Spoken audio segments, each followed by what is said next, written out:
Kasi yung mga gamit mo. Saka ba't hindi ka pa nakabihis? Lalaya ka na. Ano ka ba? Ang malabo eh. Huh? Baka abutin pa ako ng alas 12 na madaling araw dito. Sigurado ka? Oo daw. Buti pa, Julie. Uwi ka na, pahinga ka muna. Ha? Sige. Ingat ka.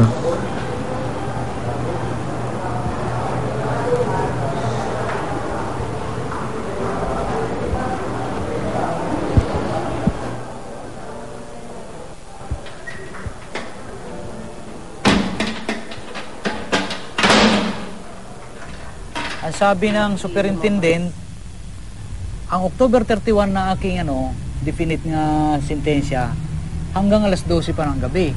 Eh alas 5, gusto sana lalabas na ako na alas 5. Baka raw may mangyari sa akin sa Alabang na wala pang alas 12 ng gabi. So ang sabi, bumalik na lang ito kinabukasan dahil bukas na ako palalabasin. Eh, yung bumalik. Kasi November 1, ang daming tao sa kalye, diba?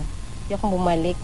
Pero gumawa siya ng paraan para ma-inform ako na tuloy na ng November 1. Alvarez!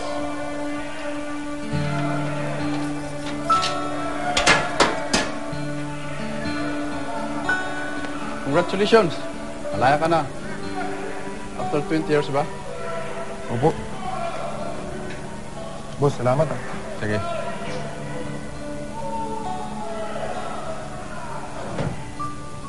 Kapit ka. Oo. Parang pakiramdam ko nung pagsabi laya na, umangat ang paa ko talaga ng mga isang piyo, umangat sa lupa eh. Sa sobrang to, isipin mo, 20 years ako ron. Wala ko ibang nakita kundi pader lang, rihas, langit.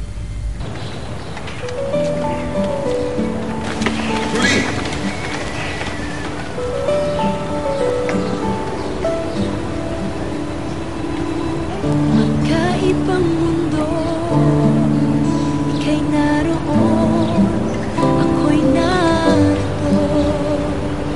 Ngunit sa isang banda, tayo'y nagkatagpo.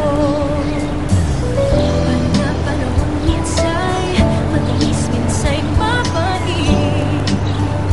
Kahit gano'n man kasakit, walang kapalit. Di ba merong sabi, love is blind. Love is not blind. Kasi nakikita niya lahat at natatanggap niya yung lahat. So yung pagtanggap na yun sa kung ano yung tao, kung sino yung mahal mo, magkakaroon ng sacrifice. Handa mo dapat paghandaan. Dapat ready ka kung ano man yun. Sa pamagitan niya ni Julie, doon nabalik uli yung aking pagtitiwala sa sarili. Saka yung nagamay ko uli ang mundo dito sa Laya. Against all odds. Talagang pinanindigan namin. Naniwala din ako sa kanya kasi yung simula ng pagkakilala namin, maraming nagbago sa kanya. Marami siyang binago sa sarili niya na yun ay dahil sa akin. Wagas ang kwento ng ating pag-ibig, di mo akalain, ganito aabutin. Wagas, kailanman ay di magbabago. Habang buhay kitang sisilbihan, Habang buhay kita aalagaan. Ako si Ed. Ako si Julie at ito ang kwento ng aming wagas na pag-ibig.